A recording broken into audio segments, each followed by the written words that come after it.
Oh man. Hey everybody, welcome to the Demi Goddess Show. If you are new, please make sure you hit that like button first and then that subscribe button. Most importantly, that like button. So if you don't vibe with me, you don't want to subscribe, at least you were pushing me on the algorithm and helping me get closer to my tribe, my people that vibe with me. Okay. All right. Now, this is a live that is near and dear to me. It's very important to me because I want to say this. I'm not like some super earthy person, but I am definitely into nature. I really love nature. Um and I love Earth. Earth is a very beautiful planet. And I think us as humans, we are guests. We forget that we are guests on Earth. Okay? Earth is allowing us the opportunity to be here. And we should respect her and we should cherish her and we should nourish her and make sure she has the best environment possible. Okay. We should be living, us as humans, we should be living more of like just natives, on whatever type of, I'm not going to disregard, there's natives on everybody, ethnic background and stuff like that. So I'm not just going to say, Native Americans. Okay. Shout out to Black foot Indian because yeah, that's in my bloodline. So I want you guys to just take into consideration like the part that you play on global warming and just protecting Mother Earth. Something as simple as not throwing the soda cans, the that holds them together, the plastic things. Make sure you're putting them in the trash, making sure you're not throwing trash on the floor, making sure you're recycling, making sure you're just not doing stuff that is counterproductive to Earth. Okay. All right. Now let's get into some of these articles I want to talk to you guys about. And I do realize, this might not fancy the majority or my demographics that I have on here. But again, as I mentioned before, I'm going to do videos that make me happy. Okay. I love you guys, but if you love me, you're going to support either way. So, and if you don't want to watch the video, you could click out and watch something else on my channel. So I do want to show this. Let me go ahead and share my screen. So I'm going to be sharing with you guys articles.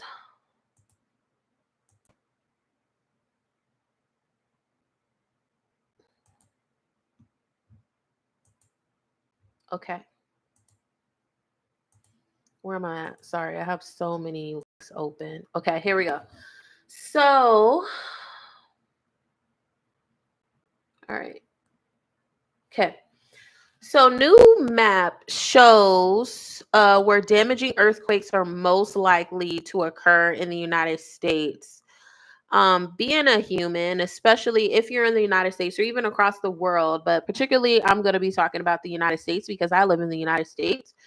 Um, any place that is known for earthquakes, you really should pay attention to this map here. So, chance of slight or greater. Let's go into this. Okay.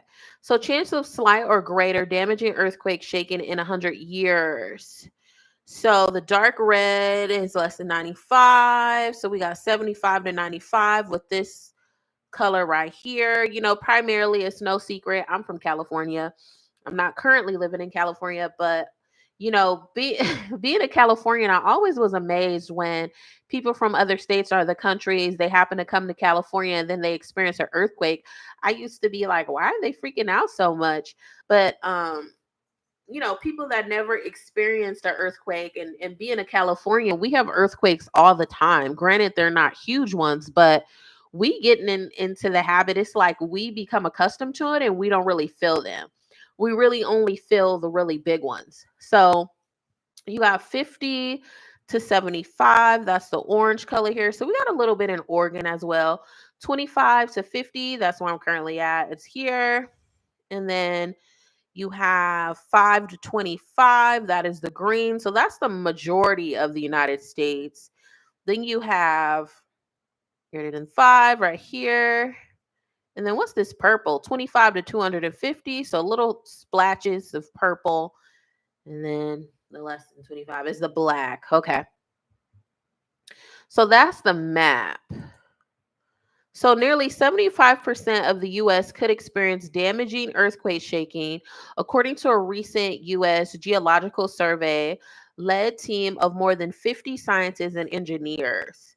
So this was one of several key findings from the latest USGS National Systemic Hazard Model, NSHM. The model was used to create a color-coded map that pinpoints where damaging earthquakes are most likely to occur based on insights from, is it seismic studies, historical geologic data, and the latest data collection technologies. Okay. The research is published in the journal Earthquake Spectra.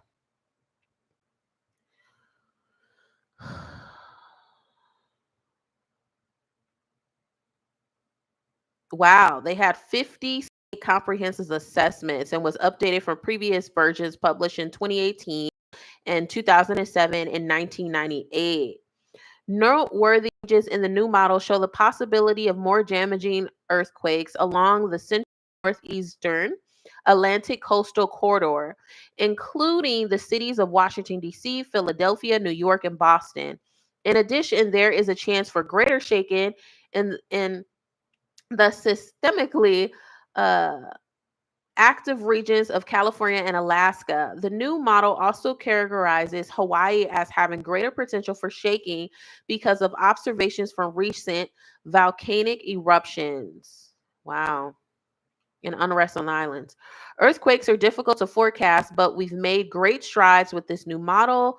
The update includes more faults, better characterized land surfaces, and computative advancements in modeling that provides the most detailed view ever of the Earth risks we face. So, okay, I already read that. Widespread hazard. US states have experienced earthquakes exceeding magnitude 5 during the last 200 years, highlighting a long history of seismic activity in this country. Structural implications. The updated model will inform the future of building and structural designs, offering critical insights for architects, engineers, and policymakers on how structures are planned and constructed across the US. That's very, very important. That you make sure your buildings is up to code, and safety the people that are in that area. So I really like that. No one can predict earthquakes. However, by investigating faults in past quakes, scientists can better assess the likelihood of future earthquakes and how intense their shaking might be. So, all these articles that I'm going to be sharing with you guys, I'm going to be putting in the description box as well, so you guys can look this up. So, for many of you guys that don't know, obviously, I be telling people all the time in my videos that I went to school for psychology. So, obviously, that's science, right? That's human science.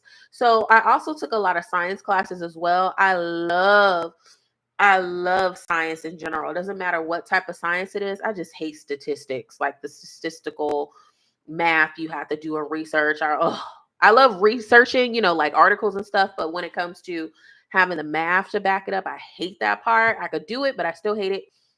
um, I am a low-key nerd, so I love this type of stuff. And it's always good to be informed on what's going on in the science community, because rather you guys believe it or not, a lot of stuff that impacts like Earth and science and stuff like that, it really is a domino effect when it comes to like finances, housing, food, things like that, healthcare. So you really got to pay attention to what scientists and engineers are saying and be up with the trend. Okay, so you guys know that, for you people that this is new to you, this is foreign to you, just giving you a little heads up, because oftentimes it will tell you trends on stuff. Like, for example, we could talk about the Hawaii fires, right?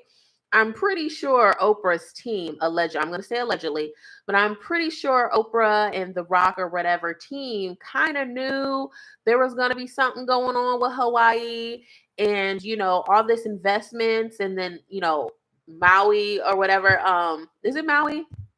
um they had these fires, but then come to find out they owned all this land, and then Oprah's land didn't get like fire on it allegedly.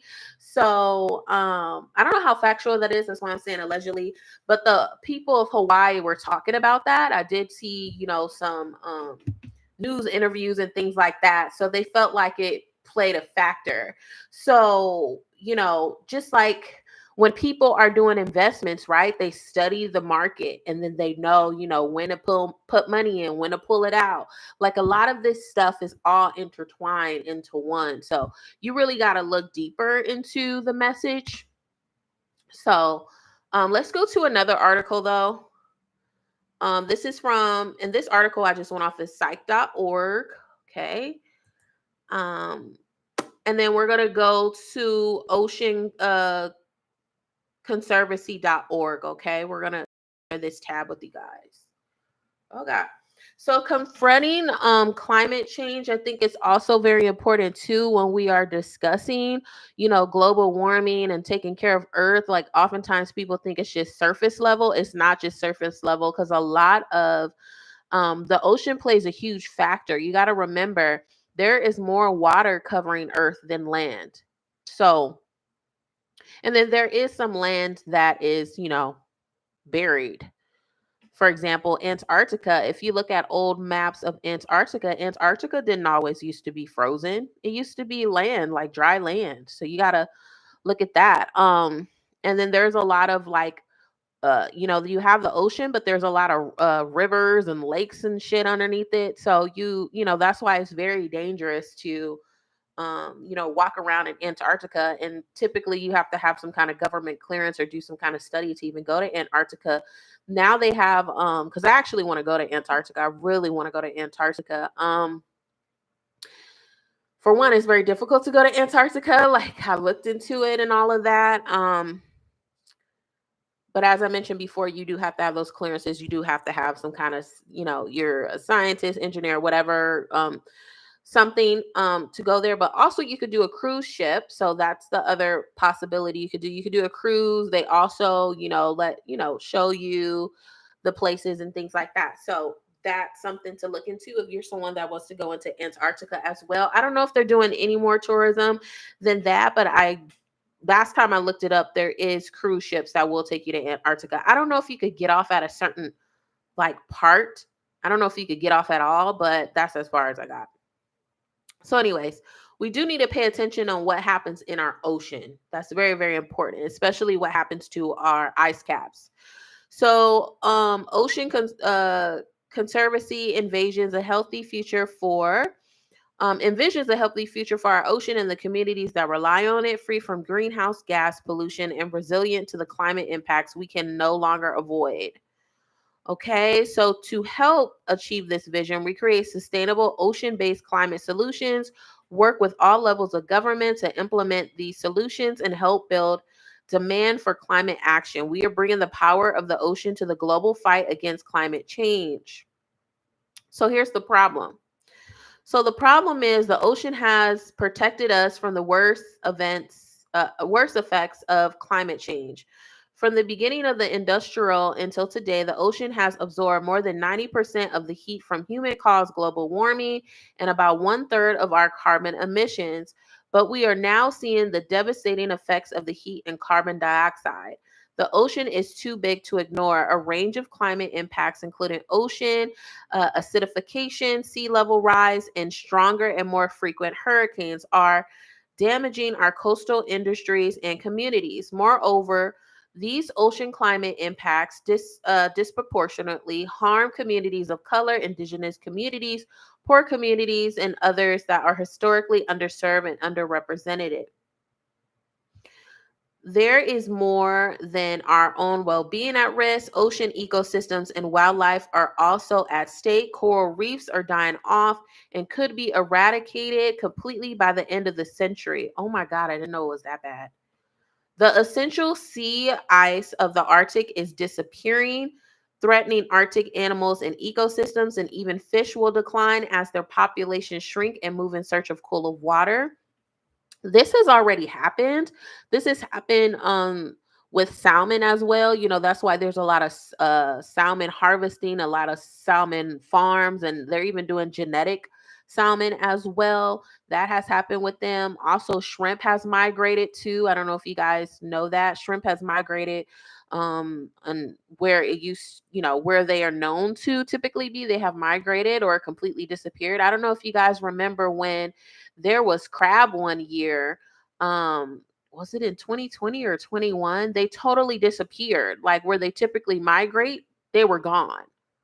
So, um, so they also say in this article, we are in danger of losing what makes the ocean such an important and special place to so many of us. We rely on the livelihood, food, recreation, and moments of wonder. Although climate action and ocean conservation efforts historically have been separated, we cannot save the ocean without acting on climate change. And we cannot confront the climate crisis without considering the ocean. Amen to that. So here's the solution. In order to protect our communities, ocean, and planet, we must work to limit global warming within 1.5 degrees Celsius over pre industrial temperatures. So, this means reducing greenhouse gas pollution, including carbon dioxide emissions, which cause not only warming but also ocean acidification, to net zero no later than 2050. And as our society shifts away from fossil fuels and towards clean energy, we must ensure a just transition for impacted communities, workers, and cultures. With diminishing time to address the climate crisis, we need to reduce greenhouse gas pollution across every sector, from electricity and transportation to buildings and agriculture.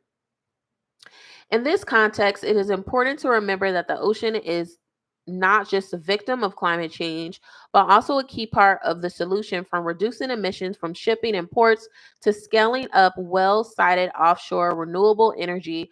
We can look to oceans industry to contribute a range of sustainable climate measures.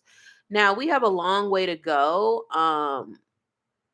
This is one of the things that makes me scared about, like having children, is because it's like, what kind of future are the children going to have?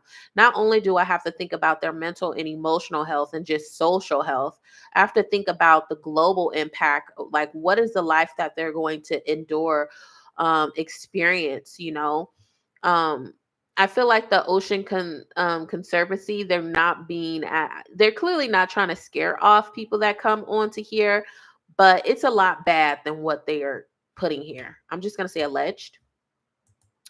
Okay, so now let's go to the scientific consensus. Earth climate is warming.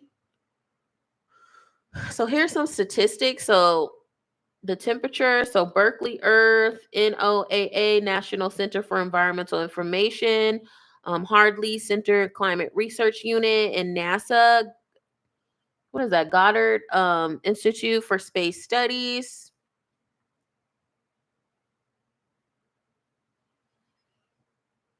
Okay, so it's important to remember that scientists also focus on evidence and not appearance. Scientific evidence continues to show that human activities, primarily the human burning of fossil fuels, have warmed Earth's surface and the Earth's ocean's basins, which in turn has continued to impact Earth's climate. This is based on over a century of scientific evidence forming the structural backbone of today's civilization. So, NASA Global Climate Change presents the state of scientific knowledge about climate change while highlighting the role NASA plays in better understanding our home planet. This effort includes citing multiple peer-reviewed studies from research groups across the world, illustrating the accuracy and consistency of research results. In this case, the scientific consensus on climate change consistent with NASA's scientific research portfolio. Then you could go to all these other websites. And again, I'm going to link all this below of these government agencies and just places that talk about it. Okay. I'm also going to talk about, oh, that was NASA website. Let's go into some facts.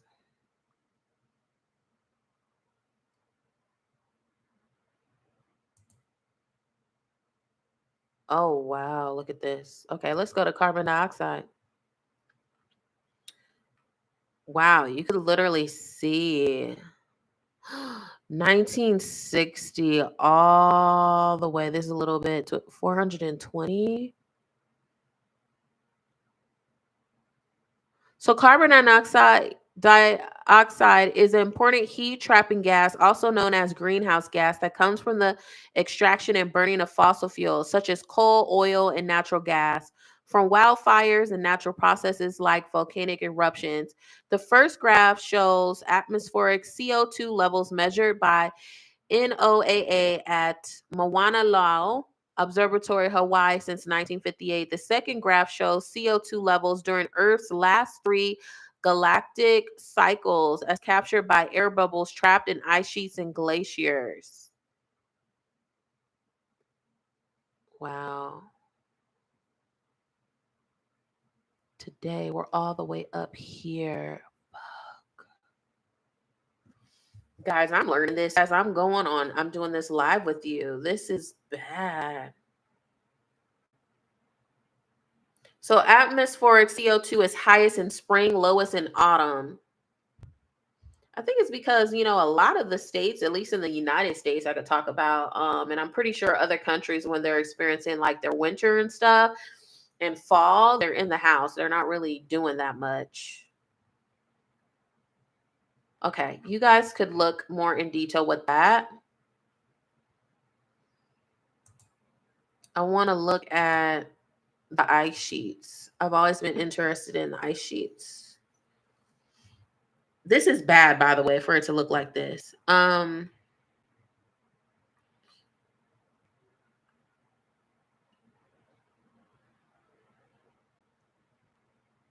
Wow. So, data from NASA GRACE and GRACE follow up satellites show that the land ice sheets in both Antarctica upper chart and Greenland lower chart have been losing mass since 2002. The GRACE mission ended in June 2017. The GRACE follow up mission began collecting data in June 2018 and is continuing to monitor both ice sheets. This record includes new data processing methods and is continually updated as more numbers come in with a delay of up to 2 months. Wow. This is how high it was, and look at the mass dropping. Oh my God.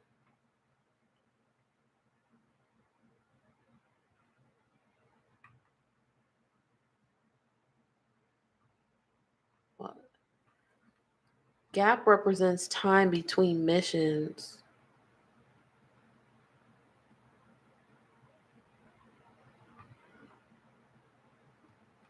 Man, this makes me want to cry. Okay. Sea level. Let's see about the sea level. I wish they showed like pictures, not just graphs. Data source satellite sea level observations 1993 to present. The sea level rise since 1993. Look at that. Well, think about it. If the ice sheets, the ice caps are melting, obviously the sea level is going to rise. This is how low it was to look at it now. We also need to take into a fact too, we have way more people than back in the day. It's only going to get worse the more we continue to have kids. Source data 1900 to 2018. Mountain glaciers plus Greenland ice. Tide gauge data. Here's my thing. I don't know if it's possible. I don't know if this is something that could possibly destroy Earth. But, with all this science going on, I'm really interested to know, is there some kind of machine that they could make to help, like, free some of Earth? Like, I'm wondering if there's some kind of possibility they could do that, because Like I'm thinking about like Louisiana, for example. They have the pumps underneath there to keep it from being below sea level. I'm wondering if there's some kind. I wonder if scientists are working on it, or I don't know if they're developing like some kind of like device that could help, create ice in like counteract with the melting ice. I don't know. Or like maybe put like those machines by the ice caps, but then you do have a possibility of blowing it up too in case it goes out. So I don't know. It could be more catastrophic than good. Um, I don't know. I know they have. Oh my God, I didn't save that article. They're actually bringing back an extinct mammal that was extinct in like ice age times because they help with the fossil fuel and the carbon monoxide. Um, Let me see if I can find it.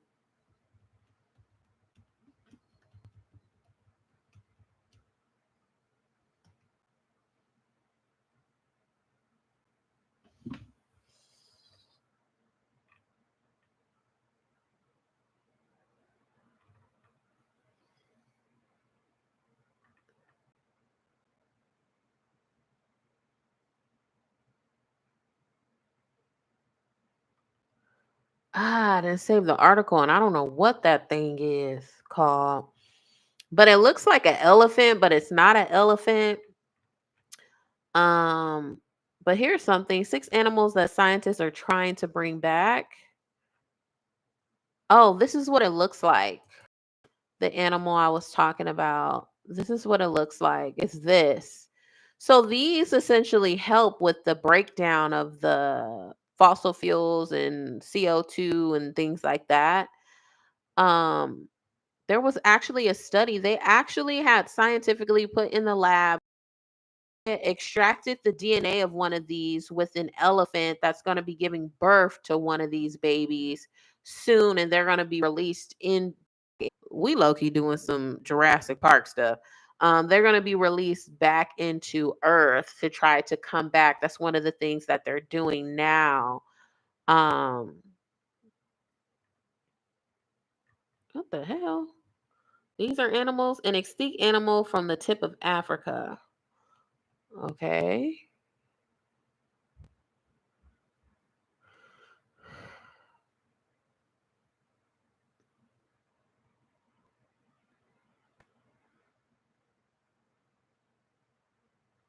I don't know why they would help Earth.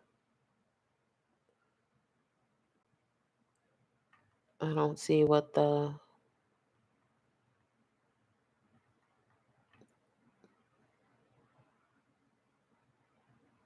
mm, what is a passenger pigeon? Okay. What is this animal called that I here we go. It's this. What are these called? There we go. The woolly mammoth. That will scare the hell out of me if I seen one of those.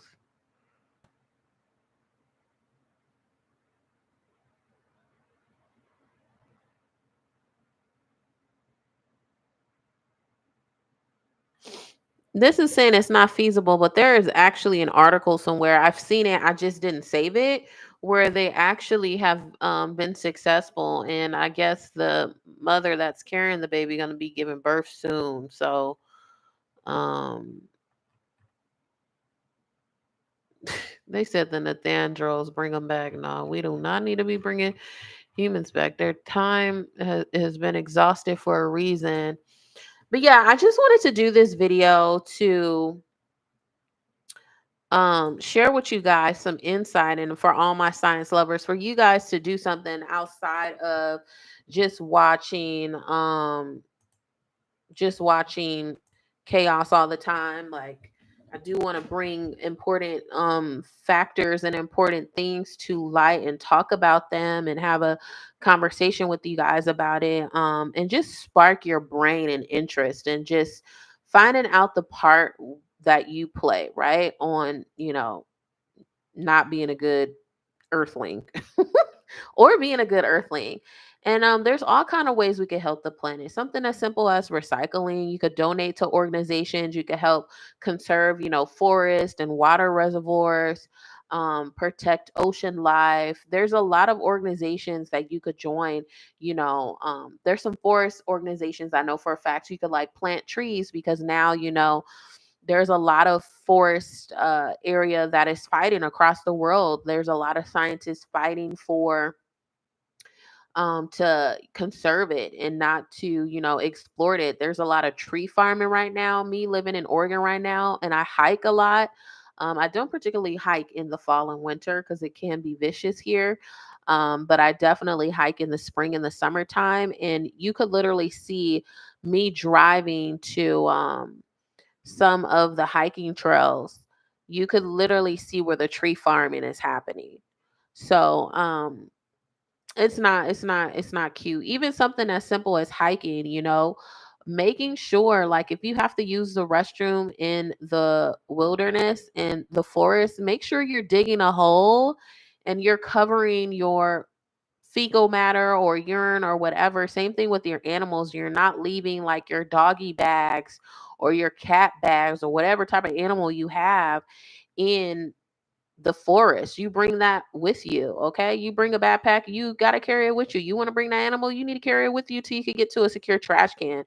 Same thing with like feeding animals. Oftentimes we want to feed animals, but you got to make sure what you're feeding them is something that's actually good for them. You don't want to give them worms, you don't want to upset them, because that becomes an issue too, and it disrupts the ecosystem. um same thing about dumping stuff into ocean, like bodies of water, into the ocean, into lakes, into ponds, things like that. Like, be more mindful of it. There also is communities where they are like friendly. They make their own food, they make all their own clothes. It's a tight knit community. You could um research those type of geo communities, okay, within the United States and even outside the US. Actually want to visit a couple that are in Costa Rica.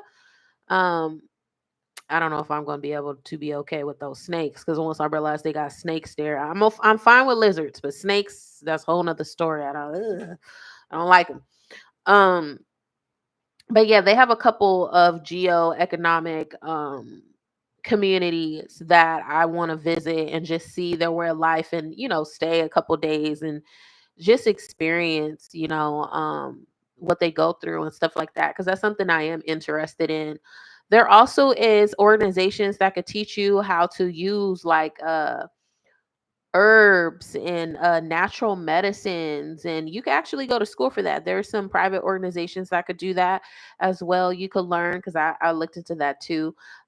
Being a herbal medicine, you could look into that. There's other ways you could give back that's like natural, not harming the earth, just being conscious on like what you purchase, right, what you buy. Now, I'm not for the people that's like everything needs to be economically safe. I'm not one of those type of people, because I'm just not one of those type of people. But you can be more mindful and conscious of what you choose to consume, what you choose to indulge in, and things like that. So I hope this sparked your interest to look into stuff. Some channels that I want you to really look into.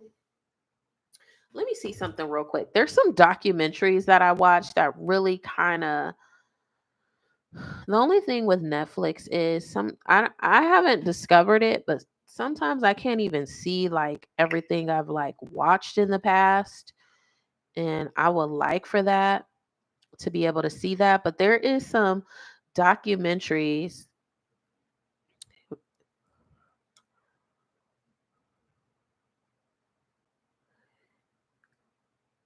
If you don't, okay, let me see, y'all. I might have took them off. But there are some really good documentaries on Netflix alone. I also have, I think the channel is called on, because if you have a smart TV, I have the app called Discovery Plus. I pay for it. That's a good if you're into science, you're into nature, it literally has everything on there. It has ocean life, it has about different animals, birds. It talks about technology, where we're going with AI, the impacts of AI. Really look into that as well. I'm not going to say these other channels or streaming services don't have good documentaries. I just have been watching most of my documentaries on Netflix. Netflix pretty much has a lot of good documentaries. Hold on, I'm gonna try to, because typically when I watch something, I take it off of my watch list. That's the one thing that I don't like about Netflix. It just seems like it shows you some, but then it doesn't show you all of your stuff like you liked. I don't like that.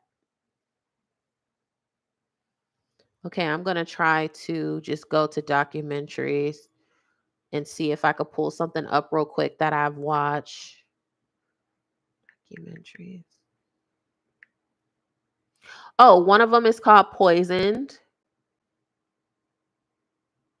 Okay. That was a really, really good one. Poisoned on Netflix. That is a good documentary for you guys to watch. Hold on. I think I spelled it wrong. Okay.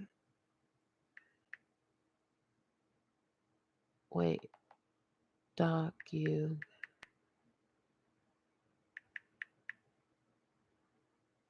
Okay.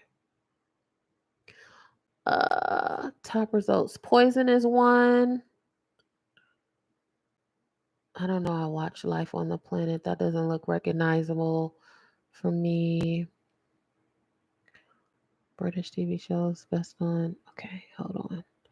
I also have looked at documentaries involving money as well. Um, Rotten is another one. That's a good one. I suggest you guys watch Rotten. Rotten is good. Um,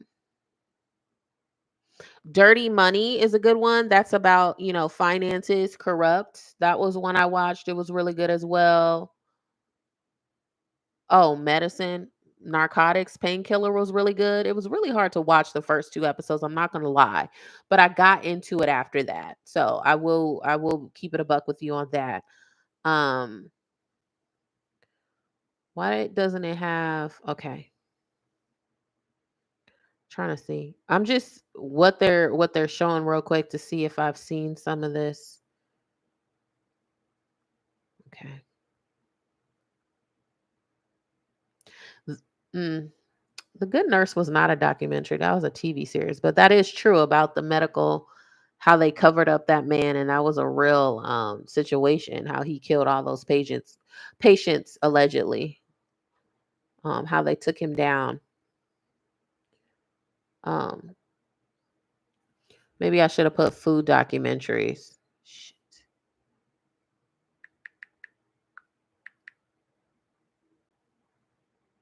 Okay.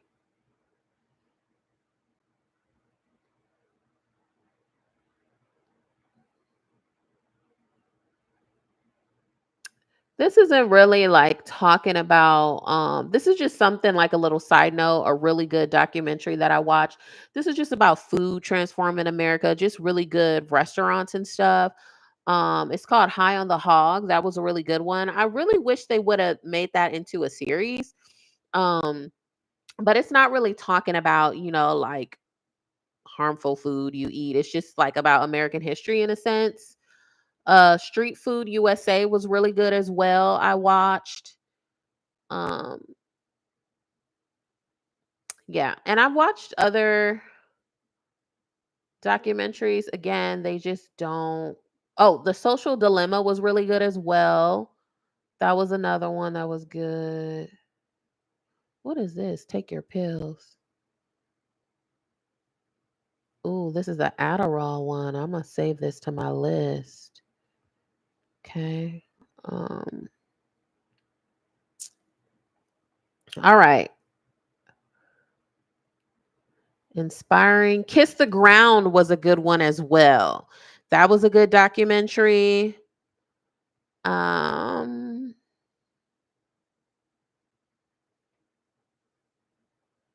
I didn't see this. I'm gonna watch this. The Black Beauty Effect. Oh, it was already on my list. Wow, wow. Yeah, but y'all watch that. I didn't watch it yet, but I definitely have it on my list already. I also have watched a lot of nature documentaries as well, but again, that's on Discovery Plus. No, it's not Discovery Plus. It's Curiosity. On your smart TV is Curiosity. So just make sure you watch that. By the way, the pigment on my skin, you can see my freckles. I was like looking at that. I was like, ah. But yeah. So it's called Curiosity. That's the science channel that I be staying on. But when I was a little girl, I used to watch National Geographic. That's always a good one. You got Discovery Channel. That's always a good one too. National Geographic has good stuff too. I've been watching a lot of like volcanic stuff because I'm really into volcanoes. I don't even know why I'm into volcanoes how I am now. Like I've always been interested in them, but like I really like it's to the point like I want to actually go. I went to one when I went to Hawaii, but I actually want to do like photography, more nature photography. Like I want to take pictures of animals and I really want to go to active volcanoes, but I don't want to get to the point I'm going to get, like hurt by one. So definitely have limits and boundaries for that. But I definitely am into those. So I watch a lot of those as well. But yeah, food when I can. The only thing with food, I will say, if you're gonna watch food, if you're kind of sensitive how I am, sometimes depending on what they say in the documentary, I will not eat that food for a while. Like it impacts me. So if you're not ready to stop eating what you're eating or doing what you're doing, do not watch the food ones. Especially the ones around vegetation and specifically farming, like animal farming, like pigs and beef. I have a beef sensitivity, praise the Lord, so I don't eat a lot of beef anyway. And used to there was a point in my life when I couldn't eat beef, like that's how allergic I was to it. But I have a little steak here and there, even though I don't condone the conditions that they have in these farms, how they treat the animals. We got to be conscious and mindful. That's one thing I do want to touch. So I'm glad I brought this up. We have to be conscious and mindful on, what we consume, especially animals, because especially the conditions they live in prior to them dying. There's a lot of, I'm going to say alleged, but you could watch documentaries and see it. There's a lot of farms. There's a lot of good farms and there's way more bad farms. But there is a lot of farms that the conditions that these animals are living in, it is inhumane in my opinion. Some of them they've be in total darkness. The way they kill pigs, I watched a documentary when they literally have like it's like a nail gun, they shoot it in the head and you just see the pig shaking. And I've seen documentaries where like the baby chicks is too many chicks, they grind them up, they're alive. So I should have said warning. So warning. There some of those documentaries that I named off in Netflix, they show you those things. So if that kind of stuff is sensitive to your stomach, don't watch those. But definitely educate yourself and see stuff, and don't believe everything that you see in documentaries and articles and stuff. Do your own research and then come to your own conclusion. That's one thing that I could say about everything. Come to your own conclusion. Don't let anyone tell you any different. Like, educate yourself, get yourself up on knowledge, and then make your own opinion and your own conclusion on like what's the part that you play in it. How you're going to maneuver in society. What can you do to help and things like that. So just be very mindful of that if you're like kind of sensitive when it comes to your stomach and stuff. But yeah, if I could promote more people looking up stuff that actually really matters, because social media at the end of the day, like, yes, you could be an influencer, yes, that could be how you make your money, or yes, you could be on social media because you want attention. At the end of the day, the internet could stop today. What do you know? How could you sustain yourself? What do you know? Do you know how to pick up a hammer? Do you know how to grow stuff? Do you have a green thumb? Do you know what plants you could plant together that the soil could like they could have their own nutrients natural? Like what can you do? Like If you were stranded in a forest, like what's edible, what's not edible, what's poisonous, what's not poisonous, do you know those things? You should always be prepared for those type of things. What would you do if we didn't have any electricity? How could you cook your food? Do you know how to start a fire? Like, these are things that we have steered away from, and we rely on technology and just advancement of things, but we've forgotten just the natural way of order and law.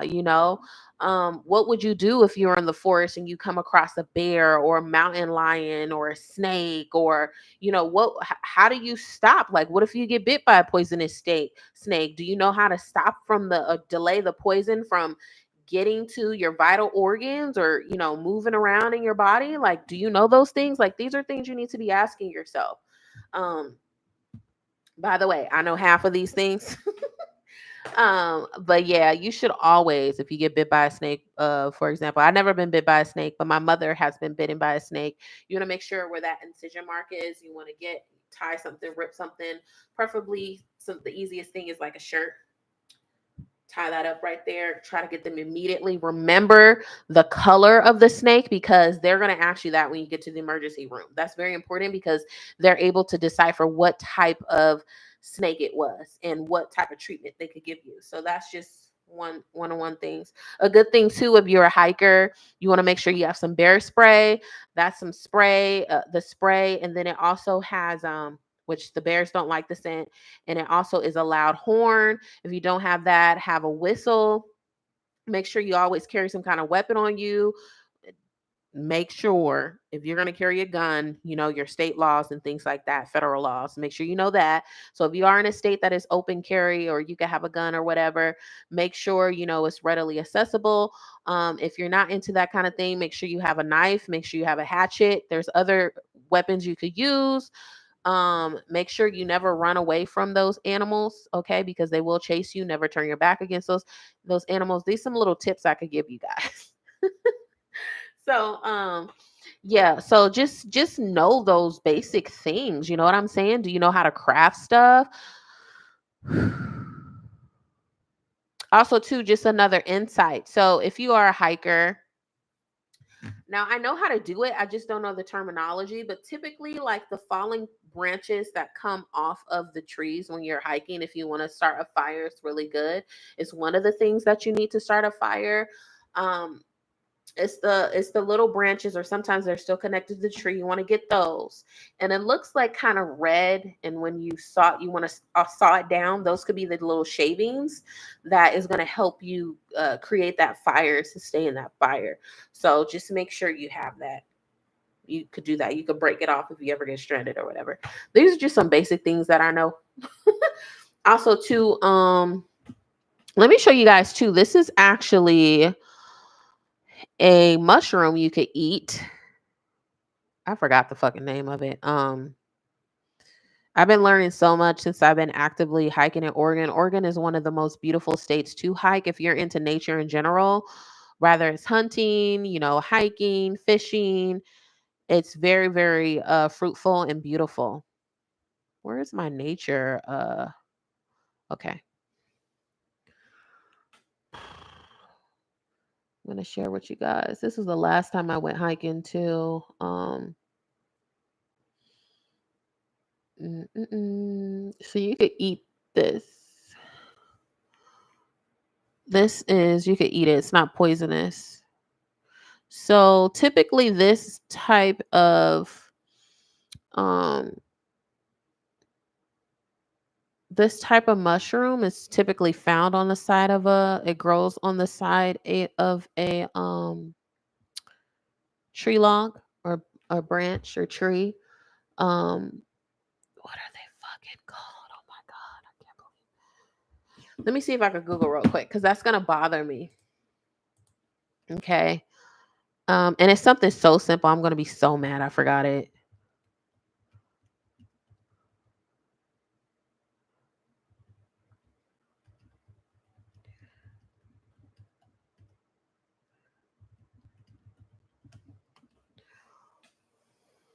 Chicken of the woods. That's what it's called.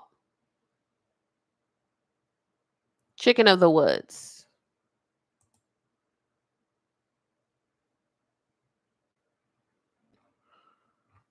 So let me show you so you guys know I'm not lying. So you guys eat at your own risk. I'm not telling you what it is. So let me go ahead and share with you. Theirs is obviously a little bit more orangey than mine. Um, and this is honestly, since I've been hiking in Oregon, this is the first time I was able to really see. Um, there we go. Anyways, that's what they look like in abundance. Look at that. You can eat all of that. Nice and thick. Look at that. Wow. You see how they are? They grow on the side of a tree. Look at that. That someone's holding it. They're beautiful. Very, very, very beautiful. Look, this is someone cooking it. This is what it looked like. It also apparently it does the reason why they call it chicken of the woods, it also like it's exactly like its name. It also like allegedly tastes like chicken. So and then look at it. Look how it look that looks like a chicken breast, doesn't it?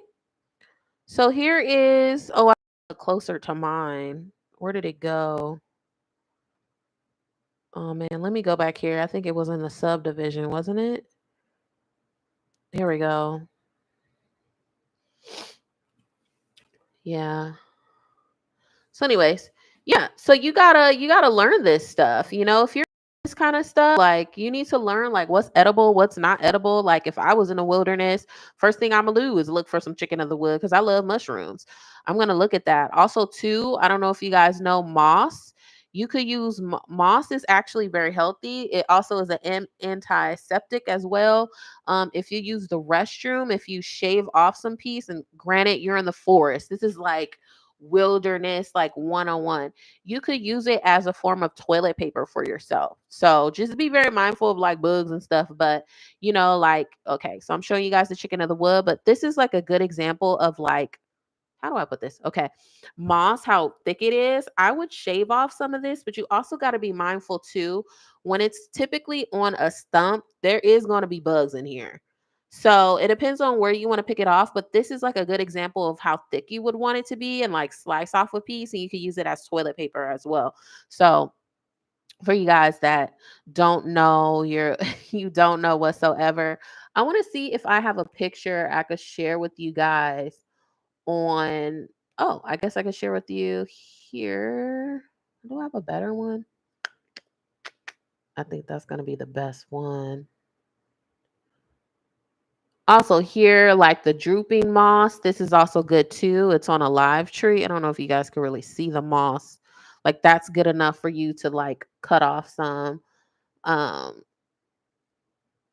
but here is a good example of how I said earlier of what you want to get off of the tree branches. So you see the little nubs. I can't really see these little nubs. These are like little branches or whatever. You want, oh my God, my thing is okay. You want to get the shavings off of those. And those are very, very good for you to start your fire with. So just some little tips 101, 101, 101. So it's okay to touch stuff in the forest. Just know what you're touching. So make sure you do research and stuff. Poison ivy. Let me see if I have some poison ivy I could share with you guys. Um, I do be touching stuff in the forest because obviously I know, but I'm also cautious too as well of when I touch stuff. One of my hikes, it definitely had poison ivy on it. I don't know if I Mm,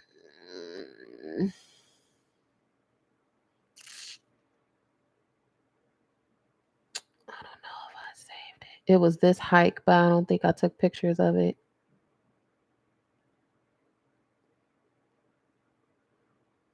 Um, a good place too, if you want to hike, is a good place to hike is a good app to use. There's all kind of good apps that could like tell you like where what you want to do as far as hiking. I have the Altros. Let me share it with you guys.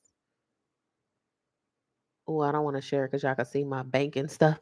But I have the All Trails app on my phone, and I also have a profile. If you guys want to follow me, um, I'm Jennifer Renee on there, so you could follow people on here. I'm Jennifer Renee on All Trails. My dumb self once I started being active. So I don't have a lot of records of me hiking, but just know I have hiked a lot. Um, I mean, just look at this. Just like start from here. Like I've hiked a lot. Okay. And these are just images of some of the stuff. Like sometimes when I go hiking, I don't even take images, but I use the All Trails app because they're really good. You could specify like what you want to do. You could do a search here.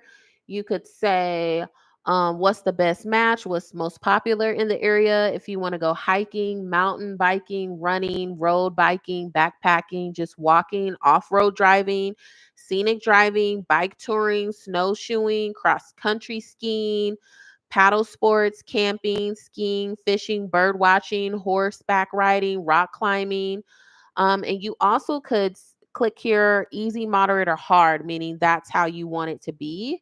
And then also how long of a distance you want, how much of an elevation gain you want. You also could pick on is it dog friendly? Is it kid friendly? Is it wheelchair friendly? Stroller friendly, paved, partially paved. You could also filter out the attractions you want. So I'm not going to say all of them because it's a lot, but waterfalls is something I particularly like. I'm a waterfall chaser. Views, wildflowers, lakes, river, forest, wildlife, beach, cave. You also could select it on your route type. So do you want to do out and back, loop, point to point? Ratings, you also could rate. Being an active person here on the app, you could rate, your hikes and stuff, and then your completions. You also have the pictures. And then what's cool is Silver Falls is a popular place in Oregon. I actually was supposed to go there today, but I'm not going to get into that. It tells you the weather condition. I strongly suggest when you hike, most of the time when you hike in the forest, you don't have service unless you have one of those GPS thingies on you. So your phone won't work. So you want to download, they all have a map. You could download it on your phone. So even when it doesn't work, it doesn't, like right here, download, and then you can navigate. You can also download the map so you won't get lost. Also, too, you could do the navigation. It tracks where you were. Like even if you go off route, you're able to, as long as you follow your navigation or whatever, you'll be able to do what you need to do. I also like to um oh, people from 2 hours ago, Jimmy Davidson said, prepare to get wet. Very wet with moist from waterfalls. Huh.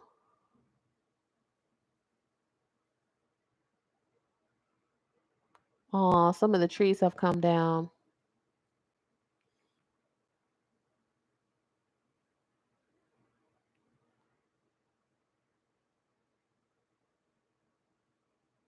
Sorry, it just makes me happy. These are actual real users, and you could follow people too. Like, look, I could click on RC and I could follow them. So, yeah. So you guys can follow me on here if you want to. I'm also thinking about maybe doing in the summer like a little hiking group or whatever, but yeah, I don't have that many. I did a lot, and I also review the trails too.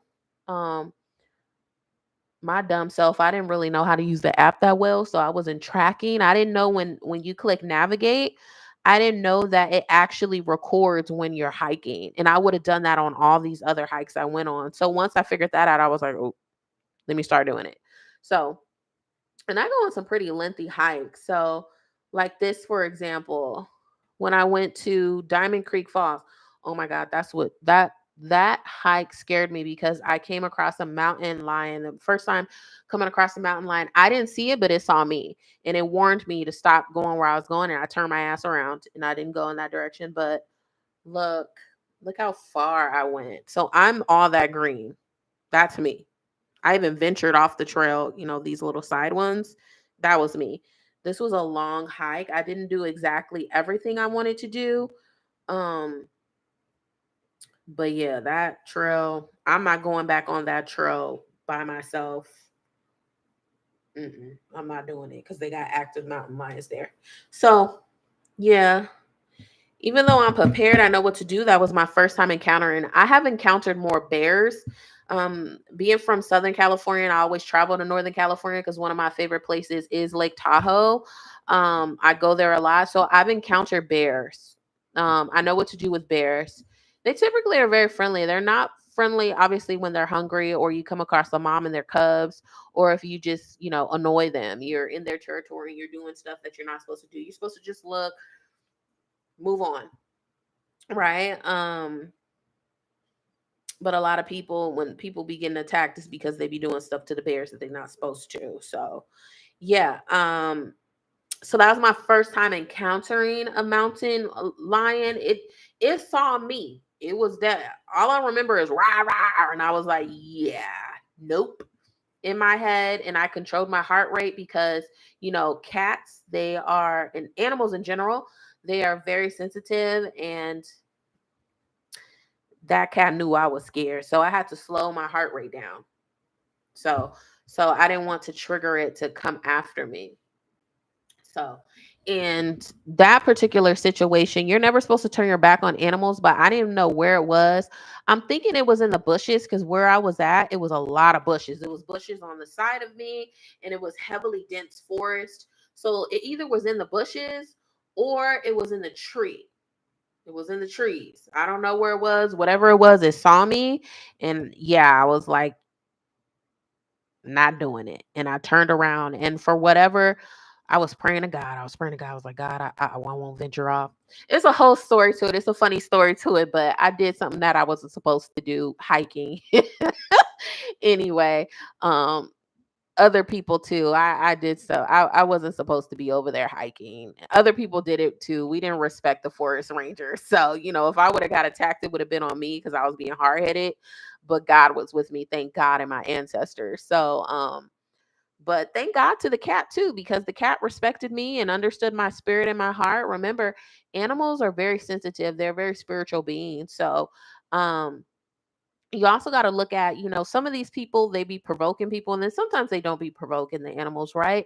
But animals are very sensitive, especially cats. They're very sacred. It doesn't matter what kind of cat it is. They are very sacred beings, and they are very sensitive to people's energy and their spirit. So I'm not just saying, oh, it's because my spirit is good. I have a thing for cats. Like, I'm like a cat whisperer, but I also am not stupid. I would know. I definitely know it would get on me if it didn't want me to. But it definitely gave me a warning. Was like, hey, I'm here. Like, turn around. I don't want you over here. And that's what I was saying earlier about this video, just respecting your surroundings, respecting the animals and species. Oftentimes we forget as humans, we are the guest. Animals and organisms were here before we humans, were formed. So, and oftentimes we forget that, and we like dominate over them, and we destroy their forest life, their ocean life, their natural habitats, to fit our own selfish needs. And we need to, the planet is not just ours. We all are supposed to share. And the moment we forget that, and the moment we don't share and protect these lovely species, is when we lost the whole meaning of life, honestly, in my opinion. So a lot of ways, and obviously I'm a little bit biased towards Native Americans because I do have Native American in my blood, um, and in my background, is a lot of the ways Native Americans live, especially the ones that still live the way of the land, right? This is how we were supposed to be living all along. A lot of the rivers, a lot of the lakes, they used to be drinkable at one point, but because of our destruction as humans and our pollution of stuff, a lot of our water resources, like drinking in the forest. There are still some places in the forest where you could drink and the water is drinkable, but a lot of the natural reservoirs, they're not drinkable anymore as they once were when, thousands and thousands of years ago. So that's something to really think about. That's how impactful we are as humans and what we have done. And we also need to be very mindful, the pollution we cause. It not only essentially damages us in the long run, it damages those people those people that live in, the native people that live in those places, and also to the animals and creatures in the ecosystem that's in that area. Where do they go? And a lot of times the ecosystem is so important, the environment is so important for a specific species that it extincts them. And I don't think that's right. I don't think that's fair. Um, but yeah, I hope you guys like this video. Let me know how you feel about it. Also put me on to some documentaries. Maybe I will start watching, I'll start reviewing some documentaries on here, just talking about, you know, um what I got from it and things like that. So yeah, let me know. Oh, it's 1 more hour. Nikki says she gonna drop that stuff. So let me see. Let me get on off of here. I love you guys. Thank you for everybody that rides with me. Make sure you give me a thumbs up and make sure you subscribe and comment.